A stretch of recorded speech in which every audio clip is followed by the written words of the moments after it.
ആശ്വാസം നേടാം. ഹൃത്തിനുള്ളിൽ ജീവൻ നൽകും വചനം, തിരുവചനം. പിതാവിൻ്റെയും പുത്രൻ്റെയും പരിശുദ്ധാത്മാവിൻ്റെയും നാമത്തിൽ ആമേൻ. കർത്താവായ ഈശോയെ, അങ്ങയുടെ സ്വന്തമാകാൻ ആഗ്രഹിക്കുന്ന ഞങ്ങളെ ഓരോരുത്തരെയും അവിടുന്ന് സ്വന്തമാക്കുകയും വിശുദ്ധ പൗലോസ് ലീഹയിലൂടെ ലേഖനത്തിലൂടെ അവിടുന്ന് പറയുന്നത് പോലെ ഞാൻ നിന്നെ സ്വന്തമാക്കിയിരിക്കുന്നു എന്ന് കേൾക്കാൻ ഞങ്ങളെ ശക്തിപ്പെടുത്തുകയും ചെയ്യട്ടെ. അതിനൊരുക്കമായുള്ള ഈ ധ്യാനം, ഈ തിരുവചന സന്ദേശം ഞങ്ങൾക്ക് അങ്ങയുടെ അഭിഷേകത്തിന് കാരണമായി തീരട്ടെ എന്ന് പ്രാർത്ഥിക്കുന്നു.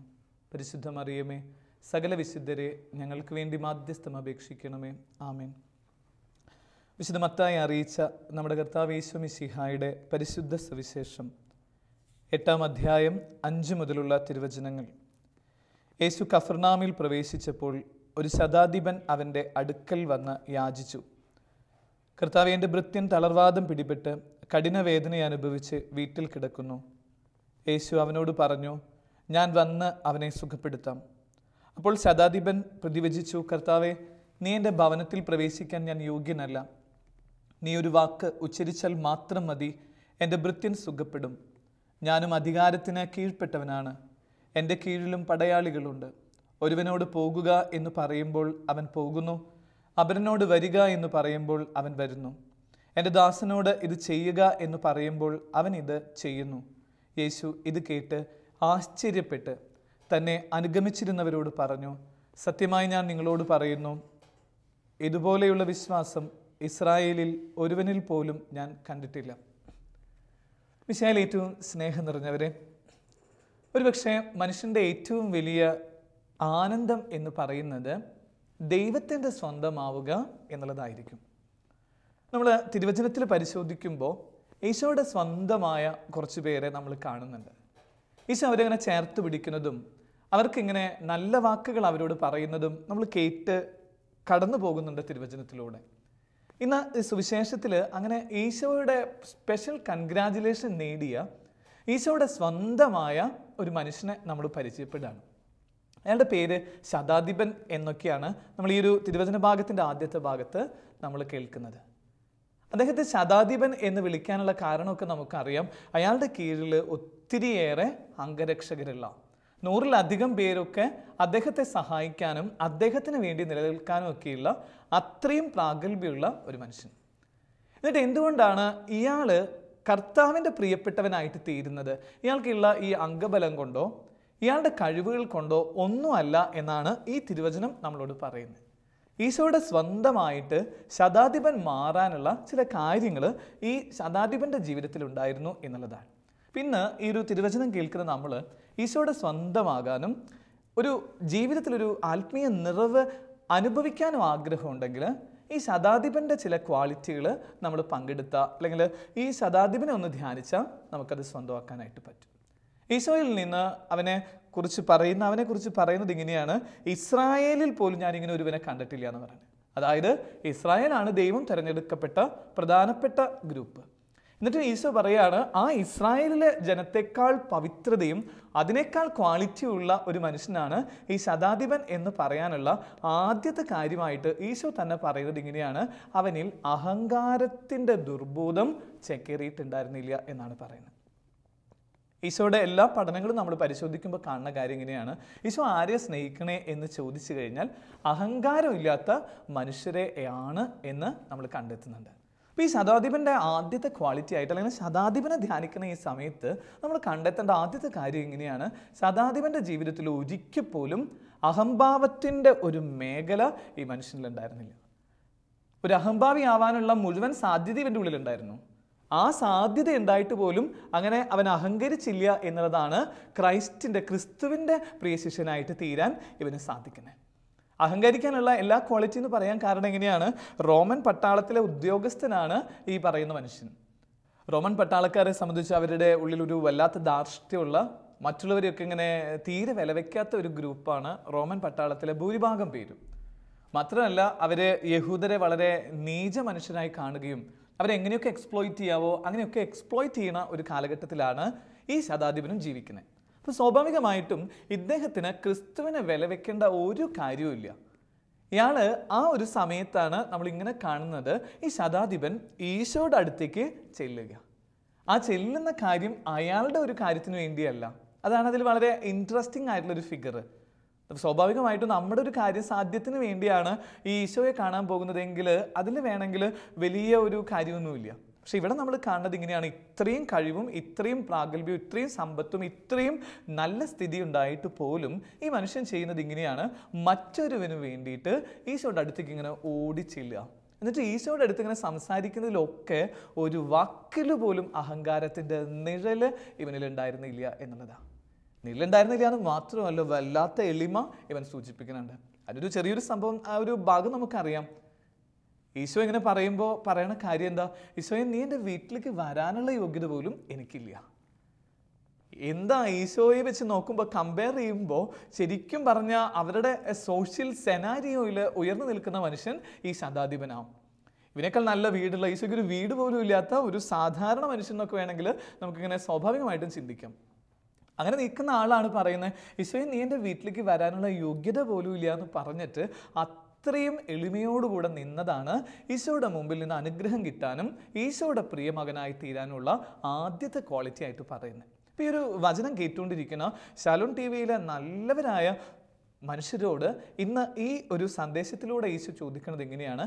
നിൻ്റെ ഉള്ളിൽ അഹങ്കാരത്തിൻ്റെ എന്തെങ്കിലും അവസ്ഥയുണ്ടെങ്കിൽ, നമ്മൾ ഒരുപാട് ചർച്ച ചെയ്തിട്ടുള്ളൊരു കാര്യമാണ് അഹങ്കരിക്കാതെ ജീവിക്കണം എന്നൊക്കെയുള്ളത്. അഹങ്കരിക്കുന്നവർക്ക് കിട്ടുന്ന ശാപത്തെക്കുറിച്ചൊക്കെ നമ്മൾ ഇതേ വചനവേദിയിൽ നിന്ന് പലപ്പോഴും നമ്മൾ സൂചിപ്പിച്ചിട്ടുണ്ട്. പക്ഷെ ഇന്ന് നമ്മൾ നോക്കുമ്പോൾ ഈ ഒരു അഹങ്കരിക്കുന്നവരുടെ ലോകത്തിലേക്ക് നമ്മൾ കൂടെ ഉയർത്തപ്പെട്ടുകൊണ്ടിരിക്കുക. ഒത്തിരി മേഖലകളിൽ ഇങ്ങനെ അഹങ്കാരിയായിട്ട് തീരുന്നതിൻ്റെ കഥകളും കവിതകളും ലോകത്തിൻ്റെ വിവരങ്ങളും നമ്മളിങ്ങനെ അലട്ടിക്കൊണ്ടിരിക്കുക. അപ്പോൾ ഈ ഒരു സമയത്ത് ഇങ്ങനെ വെറുതെ ഒന്ന് കുറച്ച് നേരം ഒന്ന് ധ്യാനാത്മകമായിട്ട് ചോദിക്കേണ്ട കാര്യം ഇങ്ങനെയാണ്: എൻ്റെ ഉള്ളിൽ അഹങ്കാരത്തിൻ്റെ ഏതെങ്കിലും അവസ്ഥയുണ്ടാവും? അതിനൊരു 1-2 മേഖലകളൊന്ന് ചർച്ച ചെയ്താൽ നല്ലതാണ്. എൻ്റെ ഉള്ളിൽ അഹങ്കാരം ഉണ്ടോ, അല്ലെങ്കിൽ ഏത് മേഖലയിലൊക്കെയാണ് അഹങ്കാരത്തിലേക്കുള്ള ചായ്വ് ഉണ്ടാവുക എന്ന് തിരിച്ചറിയാം. അതിന് ഒന്നാമത്തെ ചായ്വായിട്ട് അഹങ്കാരിയായിട്ട് ഞാൻ മാറുന്നുണ്ടെങ്കിൽ അതിൽ ഒന്നാമത്തെ അഹങ്കാരത്തിൻ്റെ മേഖല എന്ന് പറയുന്നത് അറിവിൻ്റെ അഹങ്കാരം എൻ്റെ ഉള്ളിലുണ്ടാവും. അപ്പോൾ ഈ ദിവസങ്ങളിലൊക്കെ നമ്മൾ കാണുന്നത് എന്തൊക്കെയോ വലിയ അറിവുള്ള മനുഷ്യനാണെന്നുള്ള ഒരു ധാർഷ്ട്യമൊക്കെ നമ്മുടെ ഉള്ളിൽ ഉണ്ട്. അല്ലെങ്കിൽ ഇന്ന കാര്യത്തെക്കുറിച്ച് എനിക്ക് മാത്രമാണ് ആധികാരികമായിട്ട് പറയാൻ പറ്റുള്ളൂ, ഈ അറിവ് എൻ്റെ മാത്രം സ്വന്തമാണെന്നൊക്കെ പറയുന്ന രീതിയിൽ നമ്മളിങ്ങനെ മാറുന്നുണ്ടെങ്കിൽ മനസ്സിലാക്കേണ്ട കാര്യം എങ്ങനെയാണ്? ഈശോയുടെ സ്വന്തമായിട്ട് നമ്മൾ തീരില്ല. മറ്റുള്ളവരുടെയൊക്കെ സ്വന്തമായിട്ട് തീരും. വലിയ ജൈജാൻറ്റിക് ആയിട്ടുള്ള അറിവിൻ്റെ ഭണ്ഡാകാരമൊക്കെ ആയിട്ട് നമ്മൾ മാറുമായിരിക്കും. പക്ഷേ ഈശോയുടെ മുമ്പിൽ നമുക്കൊരു വില ഉണ്ടാവില്ല എന്ന് തിരുവചനം പറയാം. എന്നിട്ട് ഈശോ പറയാണ്, അറിവിൻ്റെ അഹന്ത സൂക്ഷിച്ചവർക്ക് കർത്താവിൻ്റെ തിരുവചനം പറയണ ആദ്യത്തെ കാര്യം ഇങ്ങനെയാണ്. മത്തായിയുടെ സുവിശേഷം 13:25 വെച്ച് ഈശോ പറയണത് ഇങ്ങനെയാണ്. അത് കർത്താവിൻ്റെ വചനം പറയണത് ഇങ്ങനെയല്ലേ: വിജ്ഞാനികളിൽ നിന്നും വിവേകികളിൽ നിന്നും മറിച്ച് ശിശുക്കൾക്ക് ഞാൻ എൻ്റെ ദൈവിക രഹസ്യം വെളിപ്പെടുത്തുന്ന പറയുന്നത്. അപ്പോൾ ഈ അറിവിൻ്റെ അഹന്തയുള്ളവർക്ക് കിട്ടാതിരിക്കുന്ന കാര്യം എന്ന് പറയുന്നത് ദൈവിക രഹസ്യങ്ങൾ വെളിപ്പെട്ട് കിട്ടില്ല. ലോകത്തിലുള്ള മുഴുവൻ കാര്യങ്ങളും കിട്ടും, പക്ഷേ ഈ ഒരു ദൈവിക രഹസ്യം കിട്ടിയില്ലെങ്കിൽ സ്നേഹിതർ എന്താ കാര്യം? അപ്പോൾ നമുക്ക് വലിയ അറിവുണ്ട് എന്നുള്ളതിലൊന്നും വലിയ കാര്യമില്ല, ദൈവത്തിലേക്ക് എത്താനായിട്ട് പറ്റില്ല. ആണ് ദൈവത്തിൻ്റെ സുവിശേഷം പറയണം. മത്തായിയുടെ സുവിശേഷം 11:25 തിരുവചനം പറയുന്നത് അത് വിവേകികളിൽ നിന്നും വിജ്ഞാനികളിൽ നിന്നും ഞാൻ മറച്ചു വയ്ക്കുക. അപ്പോൾ നമുക്ക് അങ്ങനെ ഏതെങ്കിലുമൊക്കെ ഉണ്ട് നമ്മുടെ പഠിപ്പിൽ. നമ്മൾ ഇത്രയും വലിയ ഒരു മേഖലയിൽ നിൽക്കുന്ന, ഡിഗ്രി കഴിഞ്ഞു, MBBS കഴിഞ്ഞു, ഡോക്ടറാണ്, എൻജിനീയറാണ്, അങ്ങനെയൊക്കെയുള്ള ലെവലിൽ നമ്മൾ ജീവിക്കുന്നുണ്ടെങ്കിൽ, ആ ഒരു തലക്കനത്തിൽ ജീവിക്കുന്നുണ്ടെങ്കിൽ സ്നേഹിതരെ ശതാധിപന് കിട്ടിയതുപോലെയുള്ള ദൈവികമായ അനുഗ്രഹം നമുക്ക് കിട്ടില്ല എന്നുള്ളത്. രണ്ടാമത്തെ അഹങ്കരിക്കുന്ന മേഖല എന്ന് പറയുന്നത് പാരമ്പര്യത്തിൻ്റെ അഹങ്കാരം എന്ന് പറയാം. ഞാൻ ഇന്ന ഒരു കുടുംബത്തിൽ ജനിച്ചു, ഇന്നവരൊക്കെയാണ് എൻ്റെ മാതാപിതാക്കൾ, ഇന്നവരൊക്കെയാണ് എൻ്റെ ബന്ധുക്കൾ, ഈ സ്ഥാപനത്തിലുള്ളതാണ്, അല്ലെങ്കിൽ ഇത്ര കാര്യങ്ങളുണ്ട് എന്നൊക്കെ പറയുന്ന പാരമ്പര്യത്തിൻ്റെ ഒരു അഹങ്കാരം ചിലപ്പോഴെങ്കിലും നമ്മളിൽ കയറുന്നുണ്ടെങ്കിൽ അത് നമുക്കൊരിക്കലും കൃപയായിട്ട് തീരില്ല എന്നുള്ളതാണ് നമ്മൾ രണ്ടാമത് ചിന്തിക്കേണ്ടത്. ഇപ്പോൾ ചിലപ്പോഴൊക്കെ ചില തറവാട്ടുകാർ പറയാറുണ്ട്, ഞങ്ങളിങ്ങനെ അറിയപ്പെടുന്ന കുടുംബത്തിൻ്റെ അംഗമാണ്. ചിലപ്പോഴൊക്കെ അച്ഛന്മാരെ കാണാനൊക്കെ വന്നിട്ട് പുതിയതായിട്ട് വികാരിച്ചും ചാർജൊക്കെ എടുക്കുന്ന സമയത്ത് ചിലരൊക്കെ വന്നിട്ട് നമ്മുടെ അടുത്ത് തന്നെ പറയും, ഞാൻ അച്ഛൻ ഈ തറവാട്ടുകാർ കേട്ടിട്ടുണ്ടാവും, അങ്ങനെയുള്ള തറവാട്ടുകാരാണ് ഞങ്ങൾ. അങ്ങനെയൊക്കെ പറഞ്ഞുകൊണ്ടിരുന്ന് കഴിഞ്ഞ് തിരുവചനം ഇങ്ങനെ തുറന്നു കഴിയുമ്പോൾ നമുക്കിങ്ങനെ മത്തായിയുടെ സുവിശേഷം ഇങ്ങനെ കാണിച്ചു തന്നിട്ട് പറയും, 3-ാം അധ്യായം 9-ാം തിരുവചനം കാണിച്ചിട്ട് പറയേ, ഈ കല്ലുകളിൽ നിന്ന് അബ്രാഹത്തിൻ്റെ സന്തതികളെ പുറപ്പെടുവിക്കാൻ എനിക്ക് കഴിയും. അത് ഈശോയുടെ മുമ്പിൽ വന്നിട്ട് അവരിങ്ങനെ പറയല്ലേ, ഞങ്ങൾ അബ്രാഹത്തിൻ്റെ സന്തതികളാന്നൊക്കെ പറഞ്ഞിട്ട് വലിയ വീരവാദം പറഞ്ഞുകൊണ്ടിരിക്കുക. ഞങ്ങൾക്ക് മോശയുണ്ട്, മോശയുടെ നിയമങ്ങളൊക്കെ ഉണ്ടെന്ന് പറയുമ്പോഴാണ് ഈശോ പറയുന്നത്, അങ്ങനെ പാരമ്പര്യത്തിൻ്റെ അഹങ്കാരികളായാൽ നിങ്ങൾക്ക് ദൈവികമായ രാജ്യം സ്വന്തമാക്കാൻ പറ്റില്ല. അപ്പോൾ നമുക്കിങ്ങനെ അങ്ങനെ ഏതെങ്കിലും ചിന്തകളൊക്കെ ഉണ്ടെങ്കിൽ നമ്മുടെ മാതാപിതാക്കൾ നമ്മളുടെ ഒരു സിറ്റുവേഷൻ ബേസ് ചെയ്തിട്ടുള്ള നമ്മുടെ സ്ഥാപനത്തിൽ നമ്മളൊരു അച്ഛന ഇതൊന്നിലും കാര്യമില്ല. അതൊരു അഹങ്കാരത്തിൻ്റെ മേഖലയിലേക്ക് നീ പോകുന്നുണ്ടെങ്കിൽ അതോടെ നിൻ്റെ ജീവിതത്തിൻ്റെ സ്വാദ് നഷ്ടപ്പെട്ടു എന്നുള്ളത് ഓർക്കുക. ഈ പറയുന്ന ശതാധിപൻ്റെ കൃപകെട്ടിൽ മൂന്നാമത്തെ കാര്യം എന്ന് പറയുന്നത് അധികാരത്തിൻ്റെ അഹന്തയാണ്. ഈ ദിവസങ്ങളിൽ ഇങ്ങനെ അധികാരത്തിൻ്റെ അഹന്തയുള്ള മനുഷ്യരെ കൊണ്ട് നമ്മൾ പൊറുതിമുട്ടിക്കൊണ്ടിരിക്കുക. കഴിഞ്ഞ ദിവസം ഒരു സഹോദരൻ ഇങ്ങനെ പരിചയപ്പെടുക. അയാൾ പറയാം, അച്ഛാ ഞാൻ എത്ര വട്ടം അവിടേക്ക് പോയി എന്നറിയോ, ഒരു ചെറിയൊരു ഒപ്പ് കിട്ട വേണ്ടു, ഒരു കാര്യം ഒന്ന് അറ്റസ്റ്റ് ചെയ്യാൻ വേണ്ടിയിട്ട്, ഒരു ലോണിന് വേണ്ടിയിട്ട് അച്ഛാ, കുടുംബത്തിൽ ഇത്രയൊരു ക്രൈസിസ് വന്നതാ, എൻ്റെ മകളുടെ കല്യാണത്തിന് വേണ്ടിയിട്ട് മോൻ ആശുപത്രിയിലൊക്കെ ആയിട്ട് അതിൻ്റെ കുറേ കാര്യങ്ങൾ ബാധ്യതയുള്ളതിൻ്റെ പേരിൽ ഒരു ഒപ്പിന് വേണ്ടി ഞാൻ ഈ ഇന്ന വ്യക്തിയുടെ പോയതാണ്, ഈ ഇടവകയിലുള്ള ഇത്രയും പേരെടുത്ത് ഇങ്ങനെ പോയതാണ്. അധികാരത്തിൻ്റെ ശ്രേണിയിലിരിക്കണ മനുഷ്യരുടെ അടുത്ത് പോയിട്ട് ഒരു ഒപ്പ് എനിക്ക് കിട്ടിയില്ല അച്ഛാ എന്ന് പറഞ്ഞിട്ട് സങ്കടത്തോടെ പറയാം. ഞാൻ ചോദിച്ചു കഴിഞ്ഞപ്പോൾ പറയണത്, അച്ഛാ ഇതൊക്കെ നമ്മുടെ ഈശോയെ സ്നേഹിക്കുന്ന ഗ്രൂപ്പിൻ്റെ അടുത്തേക്കാണ് ഞാൻ പോയത്. അതായത് കുറച്ചും കൂടെ പച്ചയ്ക്ക് പറഞ്ഞാൽ ക്രിസ്ത്യാനികളുടെ അടുത്തേക്ക് പോയത്. അങ്ങനെ അധികാരത്തിലിരിക്കണം അല്ലെങ്കിൽ ഇന്ന മേഖലകളിൽ ഇരിക്കുന്ന അവരുടെ അടുത്തേക്ക് പോയതാണ്. എന്നിട്ട് പറയാം, ഒരൊറ്റ ഒപ്പിട്ടാൽ മതി, ഒരു കുഴപ്പമില്ലാത്തൊരു കാര്യമാണ്. അതുപോലും ചെയ്തില്ല എന്ന് പറഞ്ഞിട്ട് മനുഷ്യൻ കരയുമ്പോൾ സ്നേഹമുള്ളവരെ നമ്മളിങ്ങനെ ഒരു അധികാരത്തിൻ്റെ ദുർബോധം നമ്മളെ കീഴടക്കണുണ്ടോ? ഈശോയുടെ ജീവിതത്തിൽ നോക്കിക്കഴിഞ്ഞാൽ പരിശോധിക്കുമ്പോൾ കാണുന്ന ഒരു നല്ല കാര്യം എന്നുള്ളത് അവൻ ഒരിക്കലും ഒരു അധികാരി ആയില്ല എന്നുള്ളതാണ്. ആ ലാസ്റ്റ് പാസ്ഓവർ ഒന്ന് അടുത്തേ, ലാസ്റ്റ് ആ ഒരു എന്താ പറയുക സൗഹൃദങ്ങളുടെ ആ ഒരു രാത്രി ഒന്ന് എടുത്തേ. മരണത്തിൻ്റെ തലേ ദിവസേ പെസഹ രാത്രിയിൽ അവൻ ചെയ്യുന്ന കാര്യം എന്താ? അവന് വേണമെങ്കിൽ അധികാരിയായിട്ട് വേണമെങ്കിൽ അവിടെ ഇരിക്കായിരുന്നില്ലേ? എന്നിട്ട് അവന് ശിഷ്യരോട് പറയാറുന്നില്ലേ, നിങ്ങൾ എൻ്റെ കാല് കഴുകുക, എൻ്റെ കാല് കഴുകുന്നവർക്ക് ഇത്രയാന്നൊക്കെ പറഞ്ഞിട്ട് നിൽക്കാറുന്നില്ലേ? ഈ ദിവസങ്ങളൊക്കെ നമ്മൾ അങ്ങനെ കാണുന്നുണ്ടേ. അങ്ങനെയുള്ള കുറേ മനുഷ്യരൊക്കെ ഇങ്ങനെ ഈ ഒരു രാജ്യത്തിൻ്റെയും മതത്തിൻ്റെയും ഒക്കെ പേര് കളയണവരൊക്കെ ആയിട്ട് തീർന്നുകൊണ്ടിരിക്കല്ലേ നമ്മുടെ നാട്. രാഷ്ട്രീയ പാർട്ടികൾ, സാമൂഹിക നേതാക്കന്മാരൊക്കെ ഇങ്ങനെ അധികാരം ഇങ്ങനെ ഒരു ശുശ്രൂഷ മേഖലയിലേക്ക് കൊണ്ടുവരുന്നതിൽ ഒത്തിരി പാളിച്ചകൾ കണ്ടുകൊണ്ടിരിക്കുകയല്ലേ. ഈശോ എന്നിട്ട് ചെയ്യണത് എന്താ? ഈശോ അവൻ്റെ ശിഷ്യന്മാരുടെ കാൽപാദം കഴുകുക.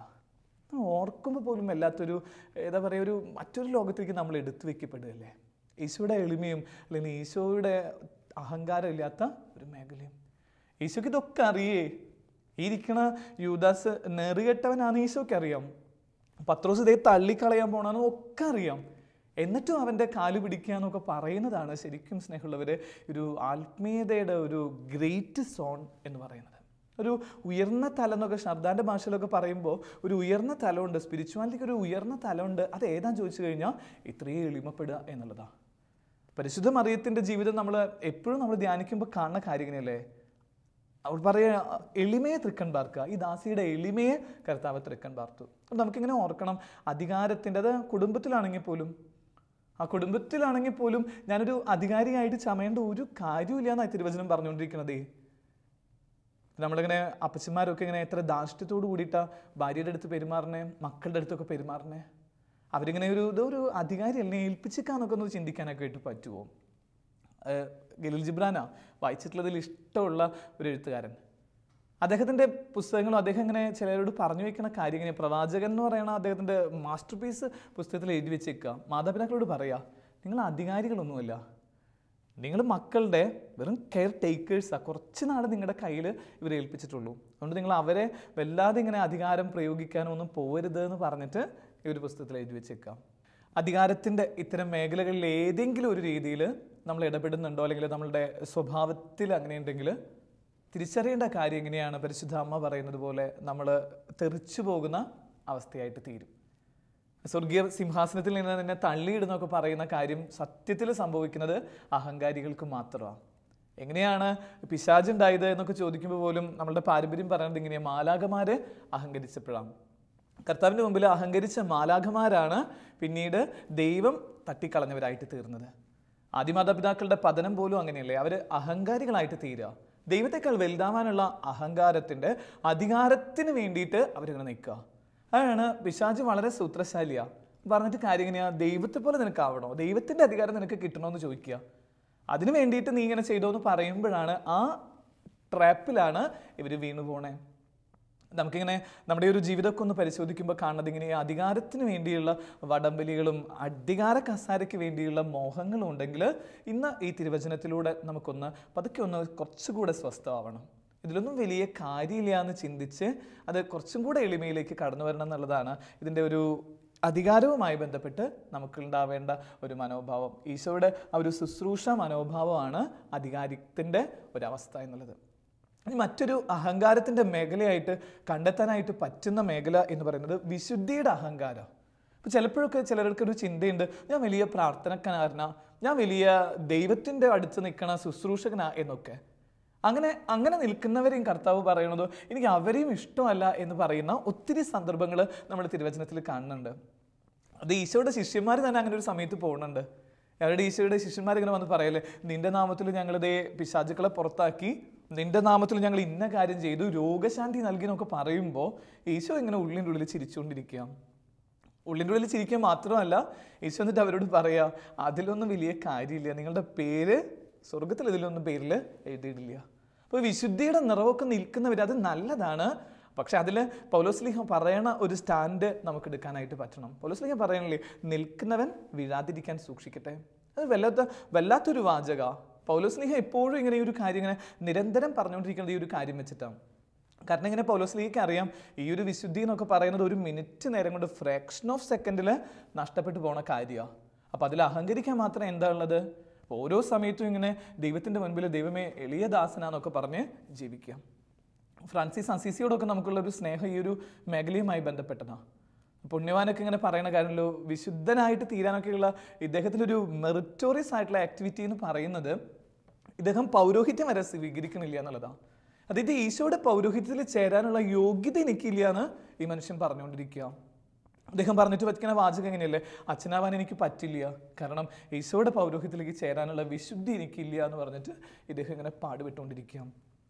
ആ പുണ്യവാൻ അങ്ങനെയാണെങ്കിൽ നമ്മുടെയൊക്കെ സാധാരണ മനുഷ്യരുടെ ജീവിതം ഒന്ന് പരിശോധിച്ച് എത്ര മേഖലയിൽ നമ്മളിങ്ങനെ ഈ ഒരു വിശുദ്ധിയുടെയും വലിയ നിറവിൻ്റെ മനുഷ്യനൊക്കെയാണ്, വലിയ ആത്മീയ ഗുരു എന്നൊക്കെ പറയുന്ന അവസ്ഥകളുണ്ടെങ്കിൽ നമുക്കതിങ്ങനെ കുറയണം.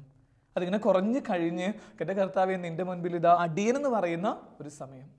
അങ്ങനെ പറയുന്ന സമയത്താണ് സ്നേഹമുള്ളവർ കർത്താവിൻ്റെ തിരുവചനം നമ്മളോട് പറയുള്ളൂ, നീ എൻ്റെ പ്രിയപ്പെട്ട മകനാണ്. ഈ ഒരു എളിമയില്ലാതെ ജീവിച്ച ക്രിസ്തുവിനെ ഒന്ന് ഇടയ്ക്കൊക്കെ ഒന്ന് ആ ഒരു ജ്ഞാനസ്നാനത്തിൻ്റെ സമയമൊക്കെ ഒന്ന് ഓർക്കണം. നല്ലത്. സ്വർഗം ഈശോയുടെ മുമ്പിൽ തുറന്നത് എപ്പോഴാണ്? ഈശോയുടെ മുമ്പിൽ സ്വർഗം ഇങ്ങനെ തുറന്ന സമയം എന്ന് പറയുന്നത് അവൻ അത്രയും എളിമപ്പെട്ട സമയമാണെന്നുള്ളത് ഓർക്കുക. അപ്പോൾ ചിലപ്പോഴൊക്കെ ഈ ഒരു വചനം കേട്ടുകൊണ്ടിരിക്കുന്നവർ ഒന്ന് ധ്യാനിക്കേണ്ട ഭാഗം ഈശോ ഇങ്ങനെ ആ സ്നാപകൻ്റെ മുമ്പിൽ തലകുമ്പിട്ട് നിൽക്കുന്ന ഒരു ഭാഗമാണ്. ഈശോയ്ക്ക് അങ്ങനെ നിൽക്കേണ്ട എന്തെങ്കിലും കാര്യമുണ്ടോ സ്നേഹമുള്ളവരെ? സത്യം പറഞ്ഞു കഴിഞ്ഞാൽ ഈശോ എന്ന് പറയുന്ന ആ ദൈവത്തിൻ്റെ പുത്രൻ അറിയാം സ്നാപക യോഹന്നാൻ്റെ കുറവുകളും സ്നാപക യോഹന്നാൻ്റെ ജീവിതത്തിൻ്റെ പ്രത്യേകതയൊക്കെ ഈശോയ്ക്ക് അറിയാം. ഇപ്പോൾ വേണമെങ്കിൽ ഈശോയ്ക്ക് ചിന്തിച്ചുകൂടെ, ഇവൻ്റെ മുൻപിൽ ഞാനിങ്ങനെ തലകുനിച്ച് നിൽക്കേണ്ട കാര്യമില്ല, ഞാനാണ് ഇവനെ ശിരസിൽ കൈവച്ച് അഭിഷേകം ചെയ്യേണ്ടതെന്ന് പറയുമ്പോൾ അങ്ങനെ ചിന്തിക്കേണ്ട സമയത്താണ് ഈശോ ചെയ്യുന്നത് എന്താ, പതുക്കെ ഇങ്ങനെ ആ ജോർദാൻ നദിയിലേക്ക് ഇറങ്ങി നിൽക്കുക. ആ ജോർദാൻ നദിയിലേക്ക് ഇറങ്ങി നിന്ന് കൈകൂപ്പി കണ്ണുകളടച്ചെന്ന് പ്രാർത്ഥിക്കുക. എന്നിട്ട് പറയുക, എന്നെ ഒന്ന് ആശീർവദിക്കുക. ഇതാ സ്നേഹമുള്ളവരെ എളിമയുടെ ഒരു പരകോടി എന്ന് പറയുന്ന ഒരവസ്ഥ. അങ്ങനെ ക്രിസ്തു അങ്ങനെ എളിമപ്പെട്ട ഉടനെ തന്നെ കർത്താവിൻ്റെ തിരുവചനം പറയുന്നത് ഇങ്ങനെയാണ്, സ്വർഗം തുറക്കപ്പെടുക. എന്നിട്ട് അവിടെ നിന്നൊരു സ്വരം ഇങ്ങനെ കേൾക്കുക, ഇവൻ എൻ്റെ പ്രിയപുത്രൻ. നമ്മൾ എപ്പോഴെങ്കിലും ആ ഒരു സ്വരം നമ്മുടെ ചെവിയിൽ കേട്ടിട്ടുണ്ടോ സ്നേഹമുള്ളവരെ? നമ്മൾ കണ്ണുകൊണ്ട് കണ്ടിട്ടുണ്ടോ? സ്വർഗം തുറക്കപ്പെട്ട് മാലാഖമാരിങ്ങനെ എഴുന്നള്ളി വന്ന് നമ്മളോട് ഇങ്ങനെ പറയണ ആ സ്വർഗത്തിൽ നിന്ന് വിശുദ്ധന് നമ്മളോട് പറയുന്ന കാര്യം നമ്മൾ എപ്പോഴെങ്കിലും കേട്ടിട്ടുണ്ടോ? നമുക്ക് ഇന്നോട്ട് ചിന്തിക്കണം. കുറച്ച് എൻ്റെ ഉള്ളിൽ അഹങ്കാരത്തിൻ്റെ അവസ്ഥയുണ്ട്. ഞാനൊക്കെ ഓർക്കായിരുന്നു, ഒരു അച്ഛനൊക്കെ ആയിക്കഴിഞ്ഞ് ഉടുപ്പിട്ട് നമുക്കൊരാൾ സ്തുതിയൊക്കെ തരുമ്പോൾ ചെറിയ രീതിയിലൊക്കെ അഹങ്കാരിയായിട്ട് തീരുക. അപ്പം തന്നെ കർത്താവിൻ്റെ മുമ്പിലിരിക്കുമ്പോൾ നമ്മളെ പഠിപ്പിക്കുന്നുണ്ട്, സ്റ്റാഴ്സ ഇതൊന്നും നിനക്ക് കിട്ടുന്ന ബഹുമതിയല്ല, അത് നിൻ്റെ ഉള്ളിലുള്ള ഈശോയ്ക്ക് നൽകുന്ന ബഹുമതിയാണ്, നീ തിരിച്ചറിയണം. കഴിഞ്ഞൊരു ദിവസം കർത്താവിൻ്റെ വചനം എടുത്തപ്പോഴാണ് ആ ഒരു പാട്ടിൻ്റെ വരികൾ പോലെയൊക്കെ ഇങ്ങനെ വരുന്നത്, ഞങ്ങൾക്കല്ല കർത്താവേ നിൻ്റെ നാമത്തിന് മഹത്വം ഉണ്ടാവണം. ഇപ്പോൾ ഒരു ചെറിയ ശുശ്രൂഷ ചെയ്യുമ്പോൾ, ഒരു പാട്ട് എഴുതുമ്പോൾ, എന്തെങ്കിലും ഒരു ആത്മീയ മേഖലയിലൊക്കെ നിൽക്കുമ്പോൾ ഞാനിങ്ങനെ കുറേ നേരം ഇരുന്നൊന്ന് പ്രാർത്ഥിച്ചുകൊണ്ടിരിക്കുന്ന ഈ ഒരു കാര്യം ഇങ്ങനെ പറഞ്ഞിട്ടാ, ഈശോയെ അഹങ്കാരത്തിൻ്റെ ദുർഭൂതം എന്നെ കീഴ്പ്പെടുത്തല്ലേ. അഹങ്കാരത്തിൻ്റെ ദുർഭൂതം കയറിക്കഴിഞ്ഞാൽ തീർന്നു ഈ ശുശ്രൂഷ എന്ന് നന്നായിട്ട് അറിയുന്ന ഒരാളാണ്. അതുകൊണ്ട് ഓരോ സമയത്തും ഇങ്ങനെ പൗലോസ്ലീഹയുടെ വചനവും ഈശോയുടെ ആ ഒരു ഭാഗവും ഇങ്ങനെ മനസ്സിൽ ഇങ്ങനെ ധ്യാനിച്ചിട്ട് ഓരോ ദിവസം ശുശ്രൂഷയ്ക്ക് ആരംഭിക്കണേ. നമുക്കിങ്ങനെ ഒരു ആദ്യത്തെ ഭാഗം ഇങ്ങനെ പതുക്കെ ക്ലോസ് ചെയ്യാണ്. ഈശോ ഇങ്ങനെ അഹങ്കാരികളെ ഇഷ്ടപ്പെടുന്നില്ല. എൻ്റെ ഉള്ളിൽ അഹങ്കാരം ഉണ്ടെങ്കിൽ അത് മാറ്റിത്തരണമെന്ന് ഈശോയോട് പറയാന്നുള്ളത്. ഇദ്ദേഹത്തിൻ്റെ രണ്ടാമത്തെ ഒരു ക്വാളിറ്റി ആയിട്ടുള്ളത്, ഈ പറയുന്ന ശതാധിപൻ്റെ രണ്ടാമത്തെ ക്വാളിറ്റി ആയിട്ട് പറയുന്ന കാര്യം ഇങ്ങനെയാണ്. അവൻ്റെ ഉള്ളിലുണ്ടായിരുന്ന വിശ്വാസം എന്ന് പറയുന്നത് നിരന്തരമായ വിശ്വാസമാണ്. ആ വിശ്വാസത്തിൻ്റെ ഒരു ചെറിയ പടലം പോലും ഇവൻ്റെ ഉള്ളിൽ ഉണ്ടായിരുന്നില്ല. അവൻ ചെയ്യണ കാര്യം എന്താ? അവൻ കോൺസ്റ്റൻ്റ് ആയിട്ടും സ്റ്റാറ്റിക് ആയിട്ടും അവൻ വിശ്വസിയായിട്ട് തീരുന്നു എന്നുള്ളതാണ്. അതുകൊണ്ടാണ് ഈശോ പറയുന്നത് ഇവൻ്റെ വിശ്വാസത്തോളം വലുതല്ല ലോകത്തിലെ മറ്റാരുടെയും വിശ്വാസം. അതായത് ഈശോ ഉണ്ടെങ്കിൽ മറ്റൊന്നും വേണ്ടാന്ന് പറയുന്ന രീതിയിൽ അവനിങ്ങനെ മാറ്റപ്പെടാം. എന്നിട്ട് പറയാം, നീ ഒരു വാക്കുച്ചരിച്ചാൽ മതി, നീ അവിടേക്ക് വരേണ്ട കാര്യമില്ല, നീ തൊടേണ്ട കാര്യമൊന്നുമില്ല ഈശോയെ, നീ അത്രയും വലുതാന്നുള്ളത് എനിക്കറിയാമെന്ന് പറയാം.